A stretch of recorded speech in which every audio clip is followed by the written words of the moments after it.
More than 80% लोग आज की तारीख में ईएमआई पे चल रहे हैं। 20,000 की टिकट ले लेके ईएमआई पे म्यूजिक कॉन्सर्ट्स में जा रहे हैं, उसको सबसे पहले आगे पोस्ट करनी है इंस्टाग्राम पे रील, चाहे 24,000 की सैलरी हो।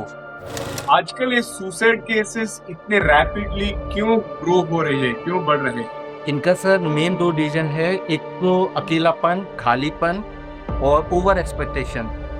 ये तो महात्मा बुद्ध ने ही बोला है कि किसी भी चीज का के लिए जो ओवर एक्सपेक्टेशन करते हैं वो सारे दुखों का कारण होता है।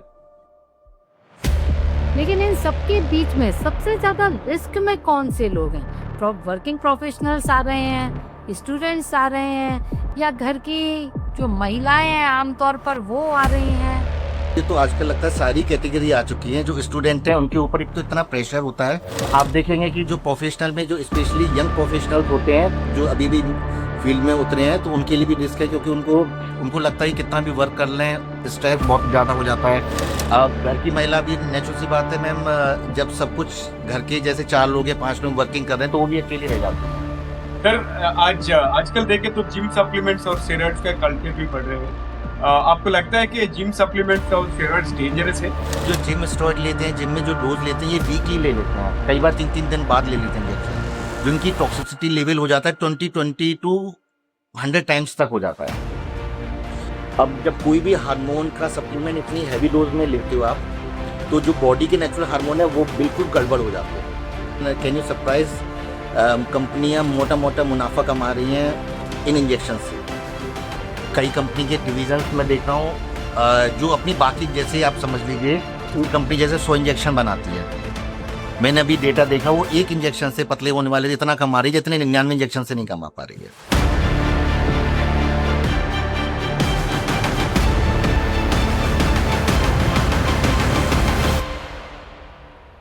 तो दोस्तों, टीजीवी हिंदी में आपका स्वागत है। मैं हूं नवीन श्यामला और मेरे साथ जुड़ी हुई है संध्या गुप्ता मैडम जी, वो हमारे प्लेटफॉर्म में टीजीवी हिंदी में को होस्ट है। और दोस्तों, आज के एपिसोड में हम बात करने वाले हैं उन अनकंफर्टेबल सच्चाइयों पर जिन्हें हम इग्नोर कर देते। सुसाइड, अल्कोहल अब्यूज, ड्रग्स और स्पेशली फैट रिड्यूसिंग ड्रग्स आजकल बहुत पॉपुलर हो रहे हैं, और मॉडर्न जनरेशन की साइकोलॉजी। और इस क्राइसिस को डिकोड करने के लिए हमारे साथ आज जुड़ा हुआ है डॉक्टर विवेक बदाड़ा जी। उन्होंने एक क्रिटिकल केयर एक्सपर्ट है और जो डार्केस्ट रियलिटीज को बहुत करीब से देखा है। और संध्या मैडम, आप आज कुछ ऐड कर सकते हैं क्या? आज हम अपने स्टूडियो में डॉक्टर विवेक बदादा का बहुत बहुत स्वागत करते हैं, नमस्कार करते हैं। नमस्कार सर। तो आपका बहुत बहुत स्वागत है, और आपके ही मुख से सुनना चाहेंगे आपकी जीवन यात्रा और इस क्षेत्र का चुनाव जब आपने किया तो क्या मंशा थी? इसकी जीवन यात्रा तो हमारी जब 12th के बाद हम एग्जाम लिखते हैं उससे स्टार्ट हो जाती है। लेकिन पहली बार मुझे हिट हुआ था 10th में, जब मैंने करा था, तो कुछ रिपोर्ट्स और कुछ कंसल्टेशन हमें डॉक्टर से लेना था। उस टाइम मुझे जनरली याद है हेडेक का, थोड़ा सा क्रोनिक हेडेक लेता था, लगातार काफी टाइम तक हेडेक बना रहता था। उन्होंने मेरी बिना प्रॉब्लम को डेप्थ में जाने सिंपली एक दवाई लिख दी, वोवरान, जो कॉमन दवाई है, पेन किलर लिख दिया, जबकि उससे मुझे थोड़ा सा एलर्जी रहता था। बस उन्होंने लिख दिया। फिर मैंने प्रिस्क्रिप्शन देखा, मैं बहुत सारी चीजें उनको पूछना चाहता था, बताना चाहता, लेकिन उन्होंने मेरी बात नहीं सुनी। और उनको दोबारा भी कंसल्ट करना था, तो फिर कई बार मेरे मन में रहता था कि वो डॉक्टर हैं, एक अलग लेवल है उनका, लेकिन मुझे लगता था कि एक सोसाइटी में ऐसा होना चाहिए जिससे हम कभी भी अपनी प्रॉब्लम डेप्थ में कंसल्ट कर सकें। एक गैप नहीं होना चाहिए कि कोई भी हमें गैप है, सपोज मुझे अगले दिन का वेट नहीं करना है। सपोज मुझे आज मैंने टैबलेट लिया, एंटीबायोटिक लिया, कुछ रिएक्शन हुआ, मुझे अनकंफर्टेबल हुआ या कुछ है, तो मैं इमीडिएटली उनसे डाउट्स क्लियर कर सकूँ। ये नहीं कि मुझे अगले दिन ओपीडी में दिखाना है।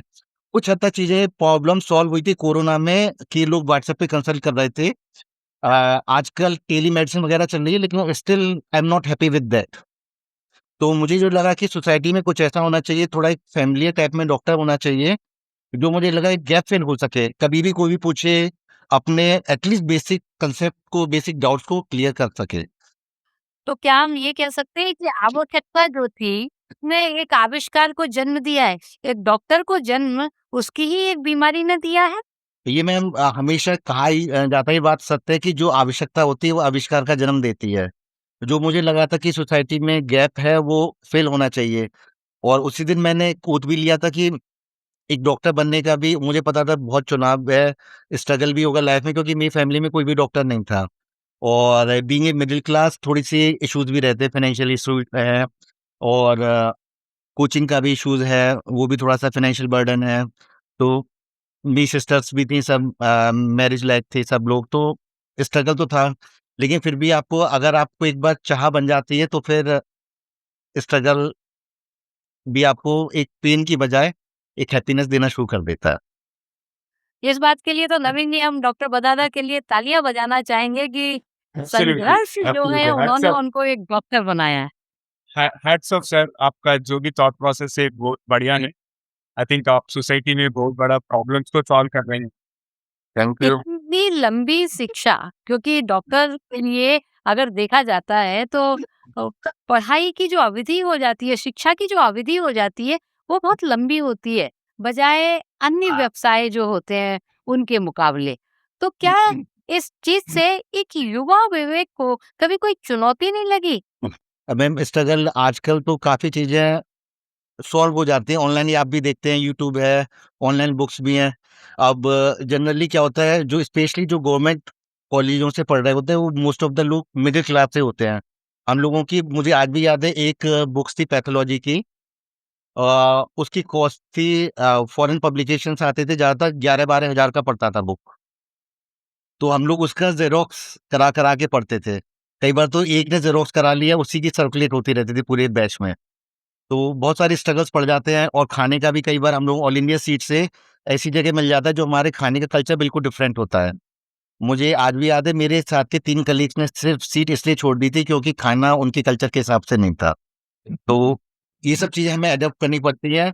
आप इस बात को ऐसे बोल रहे हैं कि मिडिल क्लास जो है उसको गवर्नमेंट कॉलेज में पढ़ना पड़ता है, लेकिन हम इस बात को इस तरीके से कहेंगे, जो ब्रिलियंट होते हैं उनको उस कॉलेज में एडमिशन मिलता है। अ, वो तो कई बार जब आपने एक बार चाह कर लेते हैं तो भगवान भी आपकी मदद करता है। God have those have themselves. आज भी भारत में देखा जाए तो most of the family middle class पढ़ती है, तो उनको ये सब चैलेंजेस फेस करने पड़ते हैं डे टू डे, क्योंकि इसकी बुक्स भी बहुत महँगी बुक्स आती हैं। इनफैक्ट मैं इस मामले में गवर्नमेंट का कहूँगा, मैं प्रूव करना चाहूँगा, कुछ बुक्स की क्या होते हैं, ये लोग पीडीएफ भी सेल करते हैं। पब्लिशर होते हैं आजकल, पीडीएफ तो वो कर देते हैं, लेकिन वो भी सेल कर देते हैं, उनकी भी पर्टिकुलर नंबर होता है, उसी से खुलेगा।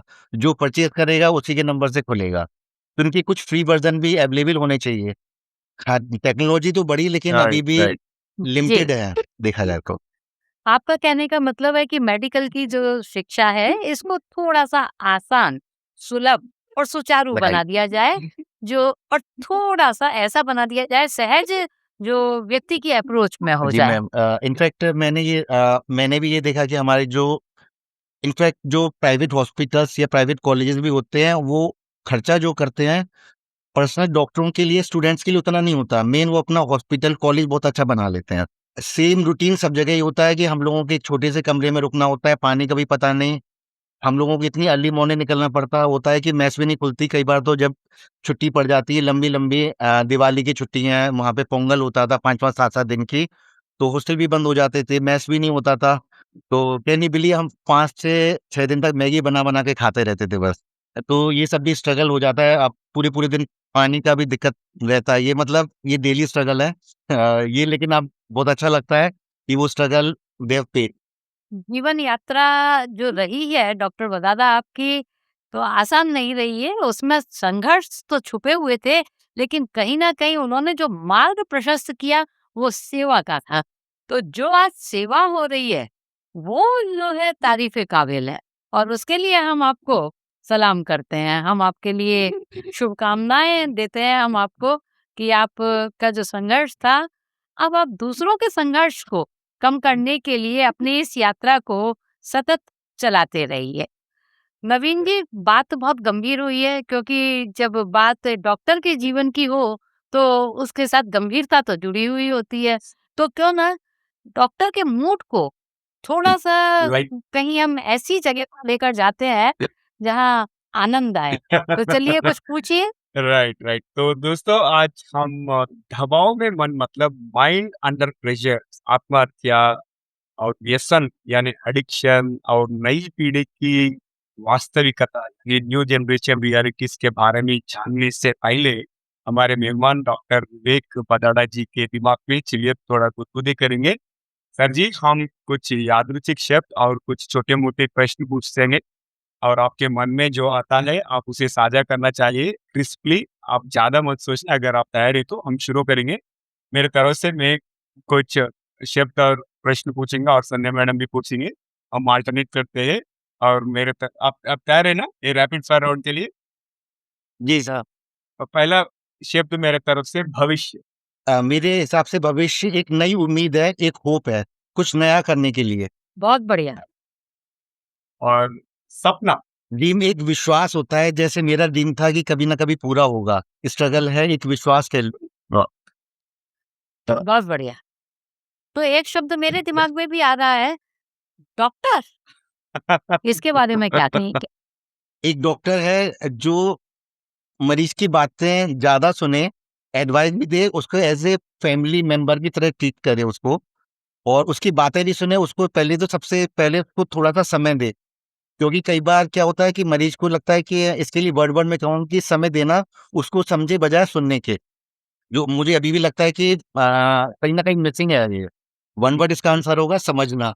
नवीन जी, अच्छा, सुपर। अगर ये प्रश्न अगर मुझसे किया जाता तो मैं इसका एक लाइन में जवाब देती, भगवान का प्रतिनिधि। या नाइस। जिंदगी के बारे में क्या कहना चाहेंगे डॉक्टर बदादा? ज़िंदगी एक यात्रा है, ये हमें स्टार्ट करना होता है, बहुत सारे स्ट्रगल होते हैं, लेकिन कहीं पे भी हमें अपनी होप खत्म नहीं करनी होती है। ये एक साइकिल की तरह चलती जाती है। हर बार कई बार रात आती है, सुबह भी होती है। जब भी रात आए तो हमें घबराना नहीं चाहिए। ये तो आप किसी भी पुराने शास्त्र हैं, उनमें भी पढ़ेंगे तो ये लिखा होता है साफ-साफ, जब आपको लगे ज़िंदगी बहुत कठिन हो गई है, तो समझ लीजिए ऊपर वाला आपकी एक परीक्षा ले रहा है। खैर कोई भी एग्ज़ाम होता है तो डिग्री तो तभी मिलती है, जब आपकी पूरा स्ट्रगल करना पड़ता है, पूरा एग्ज़ाम पास करने के बाद ही तो डिग्री मिलेगा आपको। बिल्कुल। तो एक जो शक्ति की जो डिग्री मिलती है हमको, तो वो जो पहचान मिलती है, तो आप कहना चाह रहे हैं कि वो उसके बाद ही एग्ज़ाम के मिलती बाद ही है कि मिलेगी। एक परीक्षा ली जा रही है हाँ। हमारी। जी। औषधि के बारे में क्या कहना चाहेंगे? औषधि, अच्छा, दवाई। इसके लिए मैं एक इंग्लिश में वो है, every drugs are poison, every poisons are drugs depending upon the dose. मतलब कि हर औषधि एक ज़हर है और हर ज़हर एक दवा है। उसकी डोज़ किस हिसाब से देनी है, क्या देना है, ये डॉक्टर ही जानता है। अच्छा, एक सिंपल एक बेसिक सवाल पूछूँगा, आप अपने किचन में सबसे अच्छी चीज़ क्या मानते हैं? देसी घी? देसी घी जी। मानते हैं एक प्योर है, अमृत है, लेकिन उसका लिमिटेड यूज़ ठीक है। बहुत ज़्यादा खाएँगे तो कोलेस्ट्रॉल बढ़ जाएगा, हार्ट बीमार हो बढ़ जाएगा, जाएंगे। तो फिर एक लिमिटेशन होना चाहिए हर चीज़ का। तो यही प्रकार सारी औषधियों में होता है कि किस मरीज़ के लिए हमें क्या देना है, किस मरीज़ का कितनी डोज़ देना है, ये हर मरीज़ के लिए होती है। कब किस मरीज़ के लिए वो ज़हर बन जाता है, इसलिए सेल्फ मेडिकेशन मना करते हैं हम लोग। बिल्कुल। और जो भी हमारे हाँ, श्रोता आज डॉक्टर बदारा की बात सुन रहे हैं, वो इस बात को बहुत ही गौर से सुने और इस बात पर ध्यान भी दें कि हाँ, जब भी कहीं आप किसी ऐसी परिस्थिति में है, रोग ने आपको जकड़ लिया है, तो डॉक्टर की सलाह अवश्य लें। खुद डॉक्टर ना बने। डॉक्टर बदादा, एलियंस, एलियंस एक ये हमारा दूसरा अ, शब्द है। एलियंस का दूसरा शब्द होगा कल्पना, ये काल्पनिक।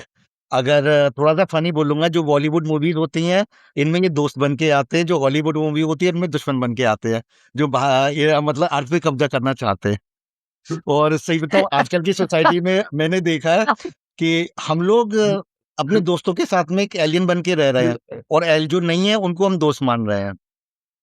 अब जैसे आपको एक मूवी याद है, सही कोई है, मिल गया, जिसमें ऋतिक रोशन था, उसको वो मेंटली रिटार्डेड बंदा था, उसके फ्रेंड्स जो बचपन से जानते थे उसको एज़ ए दुश्मन की तरह ट्रीट करते हैं, और दोस्त कौन बनता है उसका? एक एलियन। यही हमारी सोसाइटी में हो रहा है। जो हमारे साथ में है, वो पता नहीं क्यों एक कॉम्पिटिशन फ़ील कर रहे हैं और हमको ड्रैग करना चाहते हैं, और यही कहीं न कहीं हमारे आजकल अकेलापन का कहीं न कहीं एक कारण ये भी है। कि हम लोग खुद अपने रिश्तों में एलियन बन के रह रहे हैं। एलियन का इतना बेहतर जवाब हमें आज तक नहीं मिला है।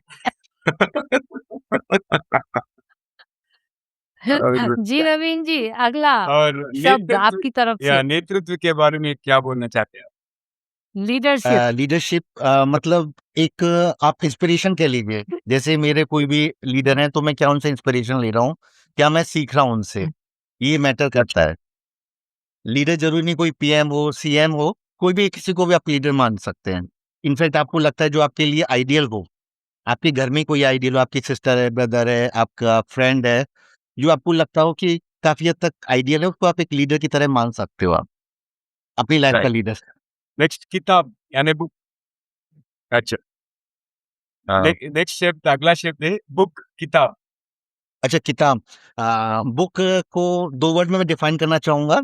एक तो ये ज्ञान का भंडार कह लीजिए और दूसरा अकेलेपन का साथी। जब भी आप वाह! अकेले हों, आपको लग रहा और हो कुछ नहीं है, हाँ, तो मुझे बहुत यूँ बढ़िया। लगता है कि अकेलेपन में जो बेस्ट फ्रेंड है वो आपका बुक से ज़्यादा कोई नहीं। यूँ भी आपका इंटरेस्ट हो, आप बुक पढ़ो, एब्सोल्युटली। बेटर है। राइट। और आखिरी शब्द सफलता। Success is the end result of struggle. अरे वाह! क्या बात है। मतलब बहुत बढ़िया, स्ट्रगल का बहुत बढ़िया चलो। स्ट्रगल का रिजल्ट, परिणाम जो परिणाम, है वो सफलता परिणाम। है। जी। और एक आपने लास्ट शब्द बोला था, लेकिन एक शब्द और मेरे दिमाग में आ रहा है। जब डॉक्टर से बात कर रहे हैं तो एक शब्द है जिससे डॉक्टर साहब का रोजे रूबरू होते हैं, वो है बीमारी। उसके बारे में क्या कहना चाहेंगे? एक बीमारी होती है, होती तो बीमारी देखा जाए तो कई पार्ट में रोल प्ले करती है। बीमारी आपको एक ज़रूरत बताती है कि अब आप थक चुके हैं, थोड़ा आपको बॉडी को रेस्ट की ज़रूरत है। दूसरा साइकोलॉजिकल आपको पता लग जाता है आपके कितने फ्रेंड्स हैं। तीसरा आपको एक फाइनेंशियली आपको अर्जेंसी का पता लगता है कि आपको कुछ पार्ट सेव करके रखना चाहिए भविष्य के लिए। बीमार ना हो अच्छा है, लेकिन अगर होते हैं तो आपको एक वार्निंग साइन होता है कि आपने अपने लिए कुछ सेव नहीं करके रखा। और डॉक्टर से इंटरेक्शन होता है वो तो अपने में अलग है। ये आपने बहुत ही बढ़िया बात बताई है। नहीं, ये बहुत अच्छी बात बताई है कि बीमारी भी एक परीक्षा की तरह है, या रिश्तों की परीक्षा भी हो जाती है और धन की परीक्षा भी हो जाती है, और मुझे लगता है मन की तो परीक्षा कि आप भी हो कितने जाती है स्ट्रॉन्ग हैं, कि आप में कितनी शक्ति है, आप कितने स्ट्रॉन्ग हैं। स्ट्रांग हैं। अच्छा इसमें एक वर्ड और ऐड करना चाहूँगा, बीमारी आपका ये भी बताती है कि आप बीमारी को डोमिनेट कर रहे हैं या बीमारी आपको डोमिनेट कर रही है। अ, बिल्कुल, बिल्कुल, बहुत बढ़िया। सर, और थोड़ा रैपिड फायर क्वेश्चंस भी है, आप क्रिस्पी ठीक, आंसर कर सकते हैं। आज की जनरेशन को एक शब्द में क्या बोलते हैं आप? आज के जनरेशन को मैं बोलूँगा एमलेस शो ऑफ। ओके। इस और एमलेस मेंटल शो ऑफ इसलिए प्रॉब्लम्स, मैंने वर्ड यूज़ करा है मेंटल प्रॉब्लम्स का कि सबसे आप बड़ा रीजन क्या है? अच्छा, इसको थोड़ा-सा एक्सप्लेन करना चाहूँगा एमलेस शो ऑफ को। आप आज से 10 से 20 साल पहले जाइए, राइट। है ना? तो हम लोगों के घर पे क्या होता था, हाँ। एज़ ए मिडल क्लास मान लें, कोई भी होता होगा, हम लोग जैसे अपनी सेविंग का कुछ पार्ट रखते थे। जैसे घर में कुछ मिठाइयाँ हैं, तो एक अच्छी मिठाई रखते थे, कोई रिलेटिव आएगा, कोई फ्रेंड आएगा उसके लिए, है ना? हम जैसे घर में थोड़ा-सा डेकोरेशन का सामान रखते थे अलग से, कुछ थोड़ा-सा सेविंग करके भी रखते थे, कोई आएगा तो उसको घुमाने के लिए लेके जाना है। हम उसके लिए कभी ईएमआई नहीं लेते थे, हम बैंक से लोन नहीं लेते थे उसके लिए। आ जाए अच्छी बात है, नहीं आ जाए तो भी अच्छा है, हमारा सेविंग हो रहा है। नहीं लेते। आज की तारीख में आपको कैसा लगेगा, आप मेरे घर पर आओ, आपको दिखा के मैं अच्छी-अच्छी मिठाई खाना शुरू कर दूँ। पहले के शो ऑफ में एक रिस्पेक्ट था, एक आओ-भगत का एक कल्चर था, एक वो संस्कृति शो होती थी। कोई हम बैंक से लोन नहीं लेते थे, कोई बर्डन नहीं करते थे, कोई एक्स्ट्रा वो नहीं करते थे। लेकिन आज की तारीख में क्या है, अगर इसको थोड़ा-सा उल्टा लें, आप मेरे घर पे आए, मैं आपको दिखा-दिखा के रसगुल्ले खाना शुरू कर दूँ, तो ये सिर्फ़ आपका अपमान नहीं होगा, एक तरह से ये कोई मतलब भी नहीं है इन चीज़ों का। यही हो रहा है कि आज की तारीख में इंसान ना महँगे-महँगे म्यूज़िक कॉन्सर्ट्स में जा रहे हैं और इतने ऐसे खुश होके वो कर रहे हैं, उन्हें एमलेस, टोटल एमलेस, उन्हें पता ही नहीं करना क्या है। ईएमआई पे चल रहे हैं, सिर्फ़ क्यों एप्पल आईफ़ोन लेना है, ज़रूरत है, क्या ज़रूरत है? उनको एम नहीं है उनका। बिल्कुल। उनको एक एप्पल आईफ़ोन आप आई थिंक 1.5 लाख के आस-पास आता होगा मिनिमम। आपका उसे ईएमआई पे लेने का क्या मतलब है? जो आपका 2 बीएचके, 3 राइट। बीएचके में काम तो लेना है, आपको 4 बीएचके चलना है, आपको शो ऑफ करना है। आपको क्या खाना है, महँगे-महँगे होटल्स में खाना है। आपकी पॉकेट अलाउ कर रही है, नहीं कर रही है। आपकी डेटा सुन के सरप्राइज़ हो जाएँगे कि मोर देन 80% लोग आज की तारीख में ईएमआई पे चल रहे हैं। ओहो! ये एक बर्डन बिल्कुल। क्राइसिस है, किस लिए? शो ऑफ है। और ये समाज के लिए बहुत चिंताजनक बहुत ज़्यादा स्थिति है। ये सिर्फ़ शो ऑफ है, आपको क्या ज़रूरत है मतलब देखा जाए तो इतनी ज़रूरत नहीं है, लेकिन आपकी पहले मेरे हिसाब से लाइफ़ में कुछ भी हो, एक एम होना चाहिए। शो ऑफ भी करो तो उसका एम क्या है? रील बना रहे हैं, लाइक उसके आगे ट्रेन के आगे सबसे पहले पोस्ट करना है उस इंस्टाग्राम में चलती ट्रेन के आगे। उन्हें कोई वो नहीं है कि एक्सीडेंट हो सकता है, कुछ हो सकता है। मेट्रो में गाए जा रहे हैं, जो नियम के खिलाफ है। उनको ऐसा लगता है कि जैसे उन्होंने इंस्टाग्राम में डाल दिया, महँगे-महँगे 20,000 की टिकट ले लेके ईएमआई पे म्यूज़िक कॉन्सर्ट्स में जा रहे हैं, उसको सबसे पहले आगे पोस्ट करनी है इंस्टाग्राम पे रील, चाहे 24,000 की सैलरी हो। डॉक्टर बदादा, और आपसे ये जानना चाहेंगे कि जैसा कि चैनल का नाम है द गाइडिंग बॉयज, डॉक्टर बदादा की गाइडिंग बॉयज कौन सी है? मैम जब हम लोग सामर्थ्य होते हैं, हमारे अंदर शक्ति होती है, तो हमारी रिस्पॉन्सिबिलिटी सोसाइटी की तरफ ज़्यादा होती है। ये किसी भी फील्ड में होनी चाहिए। ये गाइडिंग वॉइस कई बार क्या होता है, रात के टाइम कॉल आती है, 2 बज रहे होते हैं, 3 बज रहे होते हैं, तो फिर एक बार को लगता है कि हिच लगता है कि कैसे जाएँ, क्या करें? तो एक ये वॉइस ही हमारी रहती है कि अगर मैं सामर्थ्य हूँ, तो मेरी ज़िम्मेदारी सोसाइटी की तरफ है कि उस पेशेंट को मैं बचाऊँ। तो मतलब अंतरात्मा की जो आवाज है वही आपको प्रेरित करती है, वही आपकी गाइडिंग वॉइस है। जी मैम। और मुझे लगता है ये हमारी पूरी सोसाइटी में ये वॉइस होना चाहिए कि आप किसी भी लेवल पे हो, अगर आपके अंदर सामर्थ्य है, शक्ति है, तो आपकी जो रिस्पॉन्सिबिलिटी है वो सोसाइटी की तरफ ज़्यादा है बजाय अपने लिए। जी। राइट। सर, हम आज का बर्निंग टॉपिक के बारे में बात करेंगे, ये सुसाइड के बारे में। आजकल ये सुसाइड केसेस इतने रैपिडली क्यों ग्रो हो रही है, क्यों बढ़ रहे हैं? इनका सर मेन 2 रीज़न है, एक तो अकेलापन, खालीपन और ओवर एक्सपेक्टेशन। अकेलापन और खालीपन तो है, ओवर एक्सपेक्टेशन किसी से भी ओवर एक्सपेक्टेशन ज़्यादा करते हैं। ये तो महात्मा बुद्ध ने ही बोला है कि किसी भी चीज़ का के लिए जो ओवर एक्सपेक्टेशन करते हैं, वो सारे दुखों का कारण होता है। और अकेलापन हम लोग रियल वर्ल्ड में इतने ज़्यादा घुस चुके हैं, हम रियल वर्ल्ड से डिस्कनेक्ट होते जा रहे हैं। आप देखोगे कि हमारे मित्र वगैरह भी बहुत लिमिटेड हो चुके हैं। एक छोटा-सा किस्सा सुनाना चाहूँगा। एक बार एक पेशेंट को एनेस्थीसिया में था। अ, तो वो बार-बार इस पेशेंट का एक अपने दोस्त का नाम बोल रहा था। उसका नाम था अविनाश। तो बार-बार बोल रहा था वो, "अविनाश आज पार्टी की तैयारी करेंगे, अविनाश आज ऐसे करेंगे, अविनाश मैं नॉन-वेज नहीं खाता हूँ, अविनाश ये।" तो जब पूरी तरह से वो चेतना में आया वो पेशेंट, तो मैंने ऐसे ही पूछा उससे कि आपके कितने फ्रेंड्स हैं? तो बोला मेरे 3-4 फ्रेंड्स हैं। तो मैंने ऐसे कहा कि मैं एक वो कर सकता हूँ कि अविनाश आपका एक बहुत अच्छा दोस्त होगा। तो बोला कि अविनाश, कौन अविनाश? तो मैं बड़ा सरप्राइज़। तो उसने जो दोस्त के नाम बताए तो उसमें अविनाश का कोई भी नाम नहीं था। उसने मुझे एक लाइन बोली कि अविनाश मेरे साथ काम करता है और आजकल तो सबसे जान-पहचान होती है, दोस्ती तो आजकल कोई भी नहीं होता। बात उसकी बिल्कुल सत्य थी और बात ये फैक्ट है कि आजकल हम जहाँ पे भी काम कर रहे होते हैं, हमें एक खालीपन कहीं न कहीं रह जाता है। दिन भर हम ऑफ़िस में भी रहते हैं या हॉस्पिटल में भी रहते हैं, हमारे सब पे प्रोफ़ेशनल रिलेशंस होते हैं। हमारा क्या उम्मीद है, हमारा क्या लक्ष्य है, हमारी क्या कैसे क्लाइंट मीटिंग करनी है, हम अपने बारे में पर्सनल डिस्कशन कर ही नहीं पाते किसी से भी। लेकिन इन सबके बीच में सबसे ज्यादा रिस्क में कौन से लोग हैं? वर्किंग प्रोफेशनल्स आ रहे हैं, स्टूडेंट्स आ रहे हैं, या घर की जो महिलाएं हैं आमतौर पर वो आ रही हैं? कौन इस रिस्क में ज्यादा फंसा हुआ है? आप एक डॉक्टर होने के नाते आपको क्या लगता है? मैम मुझे तो आजकल लगता है सारी कैटेगरी आ चुकी हैं, जो स्टूडेंट हैं उनके ऊपर एक तो इतना प्रेशर होता है कुछ बनने का।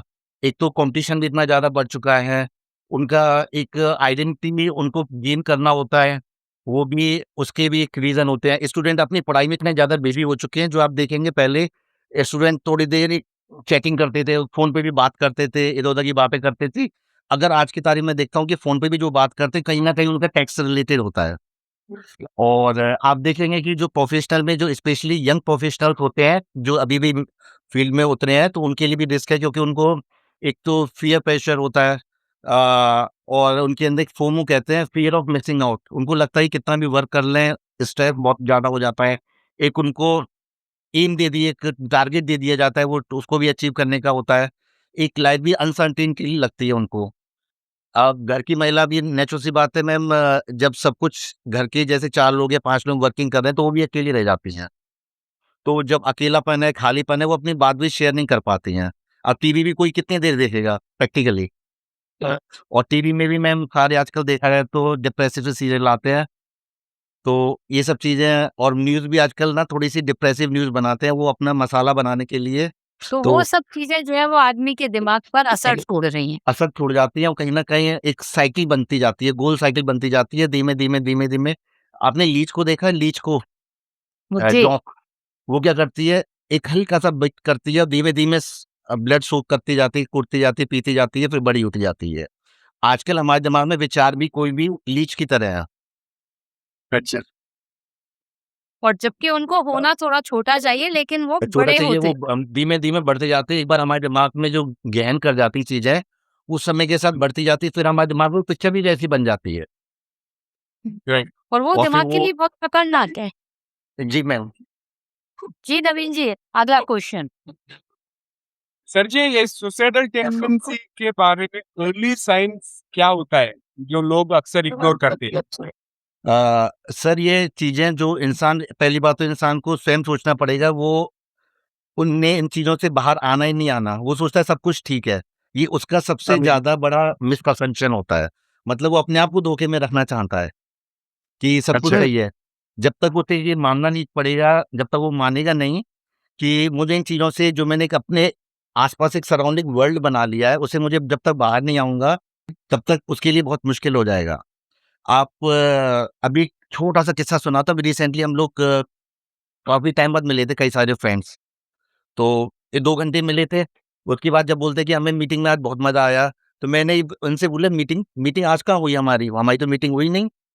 तो देख के बड़े मुझे चौंके। मैंने कि देखो हम लोग आए थे, सब लोग अपने-अपने मोबाइल चला रहे थे, कोई किसी के बारे में जानने की कोशिश ही नहीं करी किसी ने। अब मुझे यही समझ नहीं आ हाँ, रहा कि हम लोगों ने टाइम लिया था आपस में मिलने के लिए या मोबाइल चलाने के लिए आ रहे थे। 2-4 तो मुझे व्हाट्सएप पे वहाँ पे एसएमएस कर रहे थे, मैसेज भेज दे रहे थे। वो जो मुझे रियल वर्ल्ड में मतलब सुना सकते थे, वो भी एक वहाँ पे मुझे एसएमएस कर रहे थे, फेसबुक में मुझे टैग कर रहे थे। तो हम लोगों ने यही मुझे लग रहा है कि आज की तारीख में सबसे पहले हमें ये मानना पड़ेगा कि हम बीमार हैं, हम लोगों को कहीं न कहीं डिप्रेशन हमारे अंदर गहन कर चुका है। और ये जो मोबाइल की जो है एक लत जिसे आप कह रहे हैं, उसने हमें पकड़ लिया है और वो भी हमें कहीं न कहीं बीमार कर रही है। डॉक्टर बता ना, अल्कोहल और ड्रग्स जो ये चीज़ें आज समाज में प्रचलित हो गई हैं, कुछ तो फैशन के तौर पर हो गई हैं और कुछ इस वजह से भी हो गई है कि हम अपने डिप्रेशन को, हम अपने तनाव को, हम अपने बोझ को कैसे कम करें? क्या आप इससे कितना इत्तेफ़ाक रखते हैं? मैम सबसे पहली चीज़ होती है ईज़ी अवेलेबिलिटी, फर्स्ट हुँ, थिंग। कोई भी ईज़िली अवेलेबल हो जाती है। अगर ड्रग्स का लें तो 2 गवर्नमेंट ने इनको एक शेड्यूल एक्स या एच होता है कि आपको विदाउट एनी प्रिस्क्रिप्शन के नहीं मिलेगा, लेकिन वो भी अपना ब्लैक में बेच के अच्छा खासा मोटा पैसा कमाते हैं। उनको एक कस्टमर लग जाता है कि परमानेंट कस्टमर हो गया हमारा। प्लस आप अल्कोहल का भी देखें कितनी ईज़िली अब मिलने लगा है। पहली बात चीज़, और दूसरी चीज़ है कि एक एस्केप फिनोमेना कहलाता है। वो करंट आज की तारीख में इंसान फ्यूचर के बारे में, वो है प्रेज़ेंट सिचुएशन से भागना चाहता है। कोई भी प्रॉब्लम आई है उसको, कोई भी चीज़ है, वो फेस करने की बजाय एक हम लोग वर्ड यूज़ करते हैं यूफ़ोरिया। यूफ़ोरिया मतलब होता है फीलिंग ऑफ वेल बीइंग। जैसे हम लोग किसी को भी पेन है, घुटने में पेन है, चोट लगा है बहुत ज़्यादा, तो उसे ड्रग्स देते हैं, उसको पेन हो रही है, लेकिन अब उसको पेन ये प्लीज़ेंट लग रहा है, बहुत अच्छा लग रहा है उसको पेन। तो ये चीज़ों को वो लोग यूफ़ोरिक इफ़ेक्ट में आना चाहते हैं। एक हमारे बॉडी के अंदर भी डोपामाइन होता है, डोपामाइन जो हमें कहते हैं हैप्पी हार्मोन। वो जैसे किसी गर्लफ्रेंड ने छोड़ दिया या कुछ है, वो रियल वर्ल्ड में आने की बजाय कि अब उसको आगे फेस करना है चैलेंज को या अकेले रहना, वो उसको बस उससे मिसिंग होना चाहता है, उससे बस एस्केप होना चाहता है ड्रग्स के थ्रू या अल्कोहल के थ्रू। प्लस आप एक और चीज़ देखोगे, जैसे आप पहले 2-3 दोस्त मिलते थे, तो एक कोई डल है डिप्रेशन में, तो पहले बोलते थे चल कॉफ़ी पीते हैं, घूम के आते हैं बाहर। आज की तारीख में बोलते हैं चलो मैं तो दारू पिलाता हूँ। और प्लस आप देखेंगे, आप एक सोशल कल्चर भी देखिए, लोग ऐसे सेल्फी खींचेंगे, देखो हमारी पार्टी हुई है, आज आप इनकी से मिले हैं। तो एक ये भी लगता है कि हाँ, इनकी पार्टी मतलब अल्कोहल। वही। तो ये पहले एक जो पार्टी फैशन मतलब भी हो गया है। खुशी सेलिब्रेशन होता था, आजकल पार्टी मतलब अल्कोहल। और प्लस कुछ लोग ट्राई करना चाहते हैं, कुछ लोग कूल लगना चाहते हैं कि हम ड्रिंक करेंगे तो हम कूल ज़्यादा लगेंगे। तो ये एक सिंगल फैक्टर नहीं है, ये मल्टीपल फैक्टर्स हैं। और एडिक्शन भी कई बार फिज़िकल कम होता है, मतलब बॉडी पे एडिक्शन कम होता है, ये सब हमारा साइकोलॉजिकल होता है। पहले समाज में जो थी वो महिलाएं जो थी उनमें इतना अल्कोहल का प्रचलन नहीं था। अभी आपको क्या लगता है, क्योंकि आपके पास तमाम केसेस आते होंगे इस तरीके के, तो कौन से जो बिरादरी है, जिसे कैटेगरी है, वो ज्यादा इनसे प्रभावित हो रही है? महिलाएं हैं या पुरुष है या यंग है या टीनेजर्स है, कौन है? मैम इस टाइम तो मुझे लग रहा है सारे ही ग्रुप ज़्यादा हैं, लेकिन जो यंग ग्रुप हैं, जो जेनज़ीज़ कहते हैं अपने आप को, वो कूल लगने की चाह में सबसे ज़्यादा हो रहा है। इनफैक्ट फीमेल्स में भी इस टाइम चलन बहुत तेज़ी से बढ़ रहा है, क्योंकि वर्किंग जो फीमेल्स हैं, एक तो वो फाइनेंशियली इंडिपेंडेंट हो जाती हैं। जो पहले उन पे रहता था कि हस्बैंड से पैसे लेने पड़ेंगे या कुछ है, उनको वो दिखाना पड़ेगा, बजट लेना पड़ेगा, अब उनके लिए बजट फ्री है। प्लस इनका आजकल 5 डे कल्चर, फ्राइडे मतलब के बाद अब वो फ्री हैं 2 दिन के लिए। तो उनकी कितनी पार्टी है या कुछ है, अब मैंने बोला ना सेलिब्रेशन मतलब इस टाइम अल्कोहल हो चुका है। वो भी ट्राई करना चाहते हैं, प्लस उनके हस्बैंड ड्रिंक करते होते हैं, तो उनको लगता है कि वो एक उससे स्टार्ट करते हैं। मैं बताऊँ क्या होता है उनसे, कुछ आते हैं 2% 4% भी आते हैं अल्कोहल। जो नॉर्मल अल्कोहल होते हैं वो 43% होते हैं। एक होता है हल्का से, उसके लिए 2% 4% भी आते हैं। तो वो पहले उससे स्टार्ट करती हैं, वो कब वो धीमे-धीमे स्विच होते-होते 12% 40% आ जाते हैं, पता नहीं लगता। वो उसकी आदी हो जाती है। जी। सर आजकल देखें तो जिम सप्लीमेंट्स और स्टेरॉइड्स का कल्चर भी बढ़ रहे हैं। आपको लगता है कि जिम सप्लीमेंट्स और स्टेरॉइड्स डेंजरस है? सर इनकी शुरुआत जो हुई थी जिम स्टेरॉइड या सप्लीमेंट्स की, ये हुआ था। स्टेरॉइड भी ये बेसिकली मेल हार्मोन होता है टेस्टोस्टेरोन, उसके सिंथेटिक वर्जन होते हैं ये सारे, है ना? इनकी जो स्टार्टिंग हुई थी, ये हुआ था, इनका जो मेन उद्देश्य था, जैसे एड्स के मरीज हो गए, बहुत ओल्ड एज हो गई, जिनमें रिपीटेड फ्रैक्चर्स हो गए, कैंसर के मरीज हो गए, जिनमें मसल डिस्ट्रोफी मतलब वीकनेस बहुत ज़्यादा, इनकी मसल्स ग्रोथ के इनका मेन एम था। अब रीज़न क्या होता है, जो आप पुरानी पिक्चरें देखेंगे आज से 10 साल 20 साल पुरानी, जिसमें सलमान खान बॉडी बनाता था या कोई भी सेलिब्रिटी थी, तो उनके कट्स नॉर्मल कट्स होते थे। तो लोग उनको देख के उनके लिए वो बेल फेक वो था। आज की तारीख में आप देखोगे ओवर बॉडी कट्स बना रहे हैं, ये सब कुछ है। तो अब पहले लोग जाते हैं, जनरली इनकी शुरुआत क्या होती है, लोग जाते हैं कि हम बॉडी की हेल्थ बनाने के लिए जिम जॉइन कर रहे हैं। अब उनके कंपटीटर जो होते हैं, जो उनको या तो वो करते हैं, उनके देख रहे होते हैं, बगल वाला जो कर रहा होता है, पुशअप कर रहा होता है, उसके बॉडी के डोले-शोले ऐसे निकल रहे होते हैं बड़े-बड़े से। अब फिर उसको खुद एक कॉम्प्लेक्स लगता है, यार मेरे तो हो नहीं रहे। अब वो या तो उससे हेल्प माँगता है या फिर वो अपने जो बॉडी बिल्डर का ओनर होता है उससे हेल्प माँगते हैं, तो उसको सजेस्ट करते हैं स्टेरॉइड लगवाओ। अब रीज़न क्या होता है, जो हम मिर्च के मरीजों में जिनकी मसल डिस्ट्रोफी हो रखी है, वीकनेस है, उसमें जो डोज़ यूज़ करते हैं, बहुत मिनिमल डोज़ यूज़ करते हैं हम लोग। उनकी डोज़ होती है 6 हफ्ते की, मतलब सिंगल इंजेक्शन लगता है 6 हफ्ते बाद, 8 हफ्ते बाद। प्लस एक और चीज़ देखिए, कोई भी ड्रग का जो मेन होता है ना, उसके साइड इफ़ेक्ट और इफ़ेक्ट्स को हम लोग वो करते हैं कंपैरिज़न। उन बंदों के लिए जो उस कैटेगरी के बंदे हैं, जो कैंसर हैं या एक्स-वाई-ज़ेड हैं, उनके लिए साइड इफ़ेक्ट मैटर नहीं कर रहा है। उनके लिए हमें इफ़ेक्ट चाहिए। और ये जो जिम स्टेरॉइड लेते हैं, जिम में जो डोज़ लेते हैं, ये वीकली ले लेते हैं। कई बार 3-3 दिन बाद ले लेते हैं इंजेक्शन। जो इनकी टॉक्सिसिटी लेवल हो जाता है 20 टू 100 टाइम्स तक हो जाता है। अब जब कोई भी हार्मोन का सप्लीमेंट इतनी हेवी डोज़ में लेते हो आप, तो जो बॉडी के नेचुरल हार्मोन है, वो बिल्कुल गड़बड़ हो जाते हैं। अब इससे क्या होता है, खून का जमाव बढ़ना स्टार्ट हो जाता है, तो हार्ट अटैक के चांसेस बढ़ जाते हैं, किडनी पे भी एक्स्ट्रा जोर पड़ता है, फिर इतनी हेवी प्रोटीन्स लेते हैं ये लोग। अब मसल्स बढ़ जाती है, लिगामेंट होता है बॉडी में जो मसल्स को हड्डी से जोड़ता है, लिगामेंट एक तरह से मान लीजिए रस्सी। अब मसल्स तो बढ़ गई, अब उसपे लिगामेंट नहीं बढ़ता है, उसपे इतना जोर पड़ा है तो वो टियर होने के चांसेस रहते हैं। इनफैक्ट वो अब सडनली कई बार क्या होता है, ये लोग सडनली छोड़ भी देते हैं। तो बॉडी को जो इतनी हेवी स्टेरॉइड की जो आदी हो चुकी थी, अब सडनली छोड़ने से एकदम बॉडी भी उसको लिए कॉप करना, उसके लिए उस एनवायरनमेंट के लिए करना बहुत मुश्किल हो जाता है। प्लस मेल्स में अंदर क्या हो जाता है, गायनेकोमेस्टिया, क्योंकि इतने जब सीवियर हार्मोन्स लेते हैं, इतने ज़्यादा हेवी डोज में लेते हैं, तो आपने देखा होगा कि मेल्स के ब्रेस्ट एनलार्जमेंट बढ़ने लग जाते हैं और इनको एक पैरासिटिक गुस्सा-सा आता है, इनके मेंटल चेंजेस भी ऐसे हो जाते हैं। ये आपने देखा होगा, जो भी जिम वाले बंदे होते हैं, ज़रा-ज़रा सी बात पे अ, गुस्सा करने लग जाते हैं, एक पैनिसिटी बढ़ जाती है, इनका टेम्पर बहुत शॉर्ट हो जाता है। जो जिम जाते हैं लेकिन दवाइयाँ नहीं ले रहे हैं कोई, तो क्या उनके साथ भी ऐसा होता है?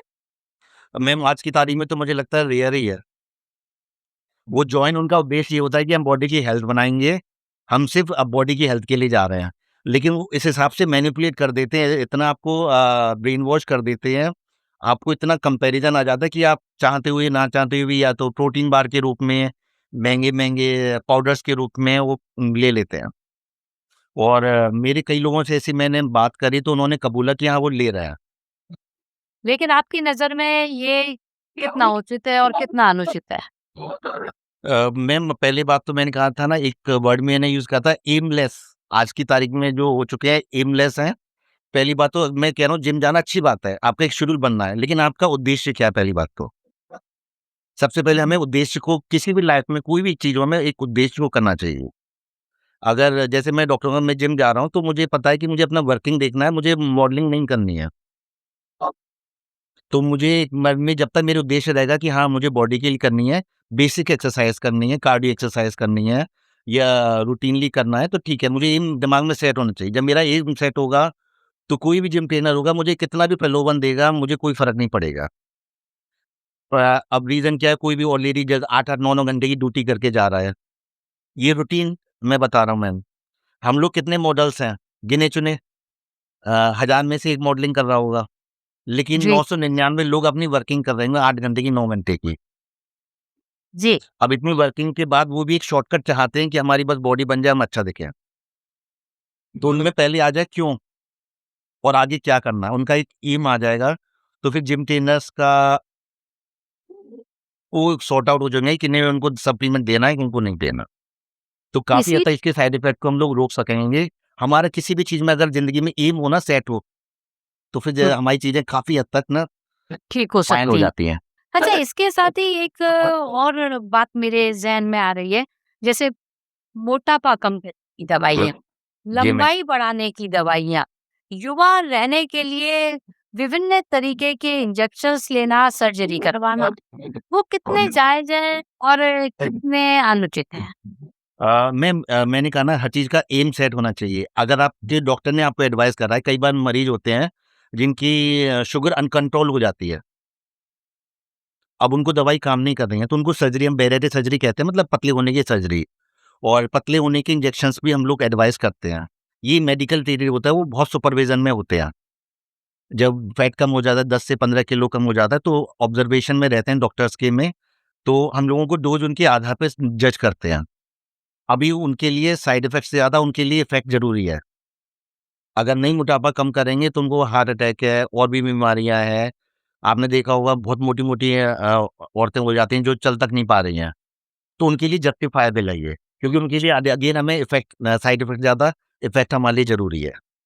अब रीज़नली सिंपली मेरा 10 किलो 5 किलो वज़न बढ़ गया, तो मुझे अ, उसके लिए मैं इंजेक्शंस ले रहा हूँ या कुछ कर रहा हूँ, तो उनके साइड इफ़ेक्ट को करना, और ये रिसेंटली लॉन्च है, लेकिन कैन यू सरप्राइज़, कंपनियाँ मोटा-मोटा मुनाफ़ा कमा रही हैं इन इंजेक्शन से।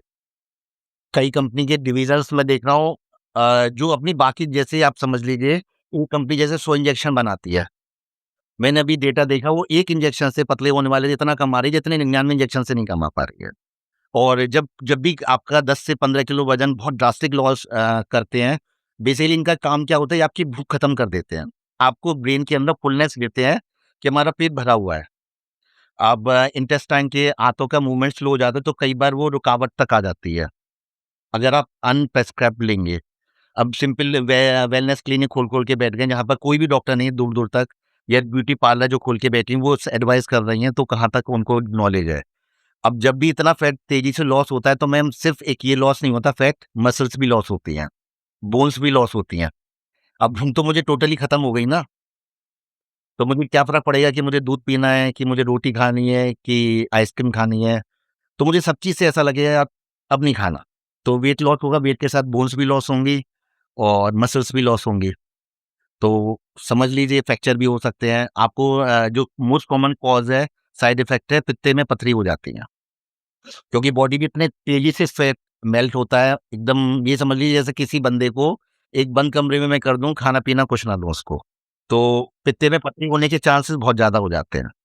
तो इसके लिए बस मैं एक लाइन बोलना चाहूँगा, जो भी आप प्रेस्क्रिप्ट ड्रग्स ले रहे हैं या जो भी ले रहे हैं तो इनको बिना किसी डॉक्टर के प्रिस्क्रिप्शन के पहले तो अपना एम डिसाइड करना है क्यों ले रहे हैं। अगर आपका 5-7 किलो वज़न बढ़ा हुआ है, कोई इश्यू नहीं है। आप और भी चीज़ें हैं, मैं थोड़ी कार्डियो एक्सरसाइज़ हैं, थोड़ी बॉडी का वो करिए, वर्कआउट करिए, खाने-पीने की आदतों में चेंज करिए, उनसे कंट्रोल हो जाए ईज़िली। फिर भी आपको लगता है ऐसा, तो आप बिना विदाउट किसी डॉक्टर की प्रिस्क्रिप्शन के मत लीजिए। सिंपल वेल के लिए क्लिनिक्स में जा रहे हैं, हेल्थ क्लिनिक में जा रहे हैं, बस उन्होंने बता दिया, सेम हो गया, वो उधर जिम स्टेरॉइड है, इधर ये इंजेक्शन है। सेम फॉलो पाथ चल रहा है।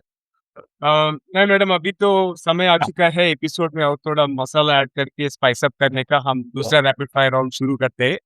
और सर जी, हम कुछ नॉटी क्वेश्चंस पूछते हैं आपसे और आप क्रिस्पली आंसर देना पड़ेगा। और मेरी तरफ से पहला सवाल आ रहा है आपको, यदि आपके पास कहीं भी एक बड़ा, एक बहुत विशाल, मतलब जाइगेंटिक बिलबोर्ड हो सकता है जिस पर कुछ भी हो, तो वहां पे क्या लिखना चाहोगे आप?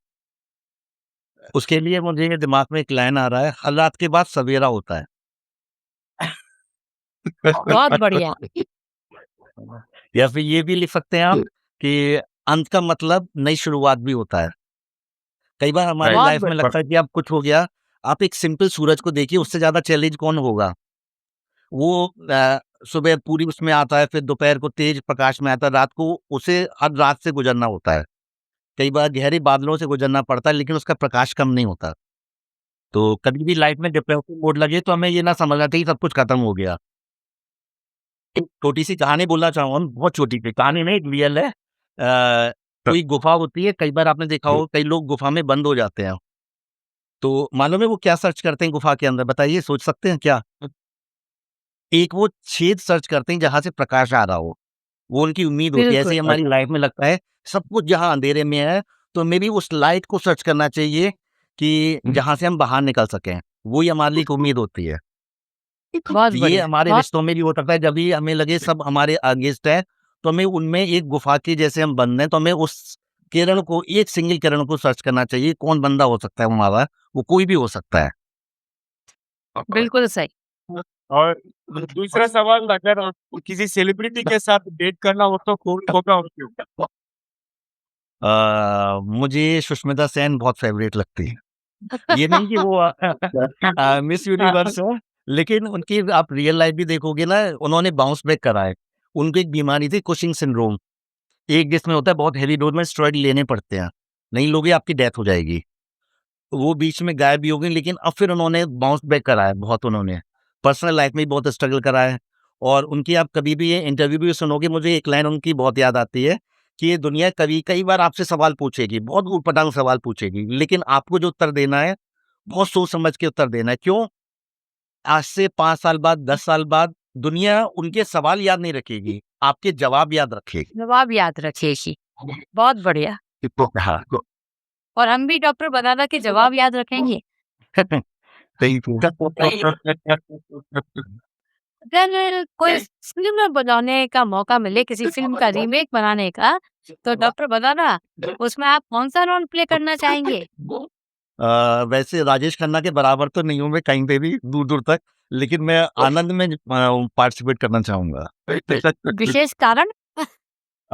आनंद में मैम आप देखेंगे जैसे राजेश खन्ना, उसने कहीं होप नहीं लूज़ करी। उसे पता है कि मेरी डेथ होने वाली है, लेकिन आप लास्ट तक देखोगे वो ही इज़ लाफिंग। ये बड़ा पेनफुल होता है कि जब किसी एक ने ऐसे, एक बार मैंने, मेरे मन में था, तो मैं कई लोगों से पूछा कि अगर आपको पता लग जाए कि आपका आज आखिरी दिन है, तो आप कैसे बिहेव करोगे?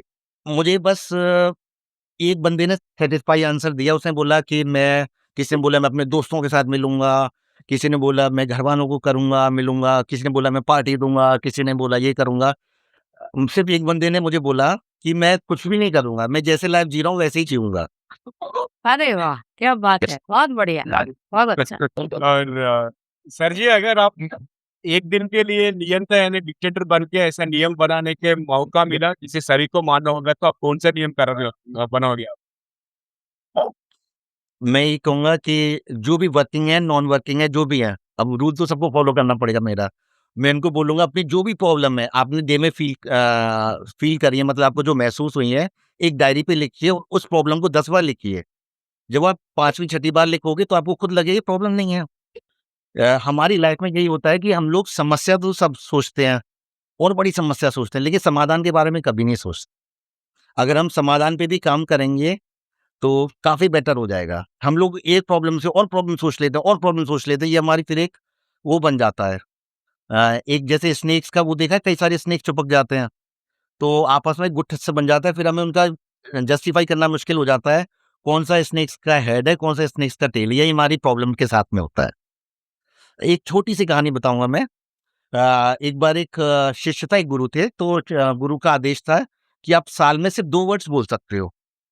तो शिष्य था पूरे साल बाद 2 वर्ड बोलता है, वो बोलता है खराब खाना। फिर दूसरा साल आता है, तो बोलता है कि सख्त बिस्तर। तीसरा बोलता है अब बस। तो बस फिर गुरुजी परमिशन देते हैं, ठीक है, अब क्या है? तो बोलते हैं गुरुजी बोलते हैं कि बेटा तुझे पूरा 1-1 साल मिला था, तुझे खराब खाना लगा था, तेरे पास 1 साल था, तू खाना सही कर सकता था। तुझे लगता था कि सख्त बिस्तर था, तुझे पूरा 1 साल मिला था, तू अपने बिस्तर को अच्छा बना सकता था, अपने साफ बन, लेकिन तूने उन पे काम नहीं करा। तू बस पूरी साल सोचता रहा खराब खाना, खराब खाना, खराब खाना, सख्त बिस्तर, सख्त, यही हमारी लाइफ में होता है। हमें समय भी मिलता है, ऐसा नहीं सिर्फ प्रॉब्लम मिलती है, हमें समय भी मिलता है उनको सही करने के लिए। अब ये हमारा विकल्प होता है, हमारा चुनाव होता है कि हम प्रॉब्लम को सही करें या फिर उन प्रॉब्लम के बारे में उस और सोचते रहें। उसके अंदर और उलझ कर रह जाएँ। हाँ। जी, नवीन जी। राइट। और सर जी, आप अपना जीवन किसी के साथ बदलना हो तो कौन होगा और क्यों? अगेन मेरा यही रहेगा कि ये सोच तो नहीं सकता, लेकिन फिर भी डॉक्टर एपीजे अब्दुल कलाम के बारे में करूँगा मैं। He is simple with intelligent. मरीजों ने आपके साथ में केवल खुशियाँ ही दुःख ही साझा किए हैं या कभी-कभी खुशियाँ भी साझा की हैं? मैम जो कोई आता है वैसे तो दुखी होता है, लेकिन कई मरीजों जो कहते हैं इनडायरेक्ट थैंक्स होता है। जैसे कुछ मुझे याद है एक माताजी थीं जो काफ़ी टाइम से खाना नहीं बनाया था उन्होंने। वो मेरे लिए एक बार पकौड़े बना के लाई थी, तो ये शो करता है कि इनडायरेक्ट थैंक्स। अ, एक पेशेंट मेरे लिए वो थोड़ी-सी वैसी पेशेंट थी। मतलब कहते हैं ना गुस्सा सा करना, वो करना, लेकिन वो मेरे लिए बिरयानी बना के लाई थी। अच्छा, एक चीज़ ये और जानना चाहूँगी आपसे, कब हमेशा आप दूसरों के लिए जीते हैं और दूसरों में जीवन डालते हैं। कभी अपने लिए जीने का जब वक़्त मिलता है तो उस खाली समय में डॉक्टर बताता है क्या करना चाहेंगे? एक केवल दवाइयों के और इलाज के अलावा? नेचर सी बात है, हम लोगों को पहली बार टाइम बहुत कम मिलता है अपने बारे में सोचने का। कभी सोच रहे होते हैं तो उससे पहले ही फ़ोन आ जाता है और थोड़ा-सा चांस ये भी पड़ता है कि जब भी सोचते हैं कि आज बाहर घूम के आएँगे, तो उस दिन ही बस इमरजेंसी इतनी कॉल आ जाती है कि सोच ही नहीं पाते। तो हम लोगों के लिए ज़्यादातर सब कुछ ना ट्रिप भी बाहर घूमना भी एक इमरजेंसी की तरह होता है, जहाँ पे बिल्कुल अनप्लान्ड होता है। बस फिर अब थोड़ा बहुत घूम लिए, एन्जॉय कर लिए। और अब ऐसे मैंने पहले मूवी भी बनाई है, जो थोड़ा-सा शो करती हैं इसी चीज़ को। यूट्यूब पे हैं द रियल कल्प्रिट जो आज की तारीख में शो कर रहा है।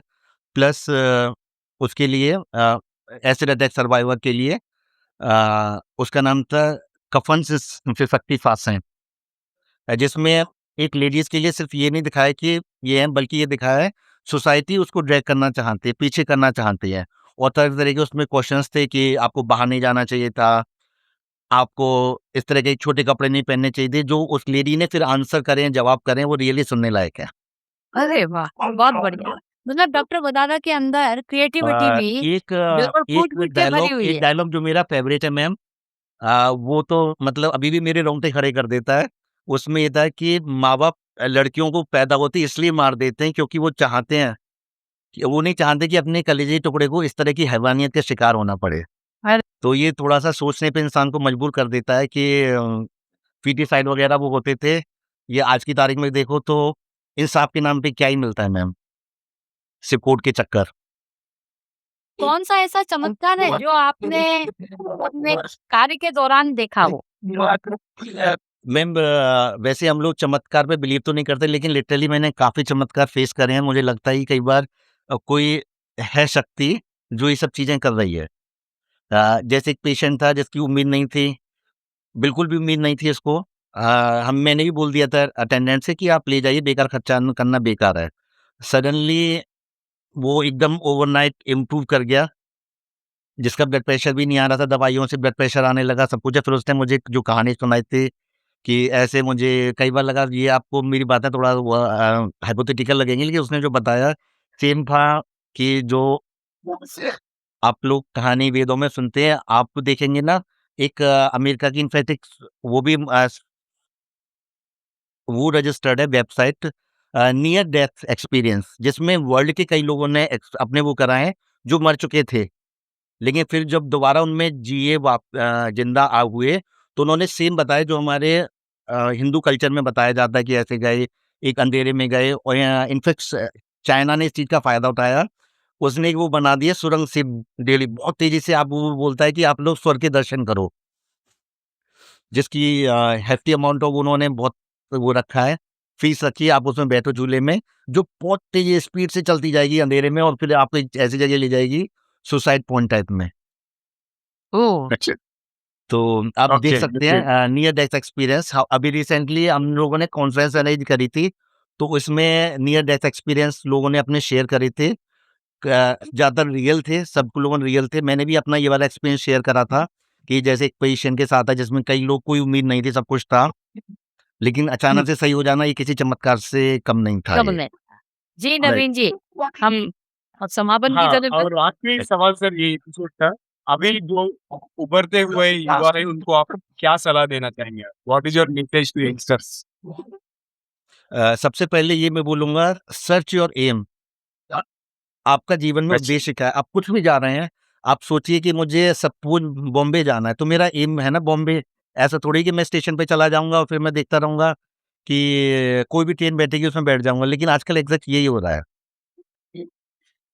आप इनफैक्ट आप उसमें जाइए आप बिग बाज़ार या मॉल में भी जाइए, तो पहले हम लोग जाते थे परचेज़ करने, एक शॉपिंग लिस्ट बना के जाते थे। आज आप किसी भी शॉपिंग मॉल में जाएँगे तो आप देखिए, पूछिए कितने लोग लिस्ट बना के जा रहे हैं। फिर वो ऊट-पटांग कुछ खरीद लेते हैं, फिर वो रिग्रेट करते हैं। मैं एक दिन स्टेशन पे बैठा था एक दिन, तो मैं लोगों को देख रहा था, वो रील भी नहीं ढंग से देख पा रहे। चाहे माताजी हों, वो अपनी धार्मिक रील भी ऐसे स्क्रॉल करती जा रही थी। मैं सोच रहा था माताजी एक तो भजन आराम से देख लो। वो भजन भी पूरा नहीं सुन रही थी कोई भी। वहीं पे जो फ़ेसबुक भी देख रहा था बंदा, वो ऐसे कर रहा। एक इम्पेशंस लोगों में हो चुका है, वो ऐसा लगता है कि सब कुछ जानना चाहता है और जान कुछ भी नहीं रहा है वो। बिल्कुल। और राइट, सुपर्ब! सर जी आज हमारे साथ जुड़ने के लिए और आपकी कीमती समय बिताने के लिए बहुत-बहुत धन्यवाद और आपसे बात करके बहुत अच्छा लगा और thank you so much. Sandhya madam आपका कोई क्लोजिंग कमेंट्स है क्या? मैं डॉक्टर बदादा के बारे में यही कहना चाहूँगी कि टूटे हुए तन में जान फूँक देना और रूठे हुए मन में जोश भर देना, अगर ये कोई सीखे तो डॉक्टर विवेक बदादा से सीखे। उन्होंने छोटी-छोटी वाह! कहानियों के द्वारा, छोटे किस्सों के द्वारा और छोटे-छोटे अपने अनुभवों के द्वारा ये आज हमारे श्रोताओं के साथ में समय बिताया है, तो ये वास्तव में उनके लिए बहुत ही लाभदायक सिद्ध होगा और हमारी युवा पीढ़ी को बहुत लाभान्वित करेगा।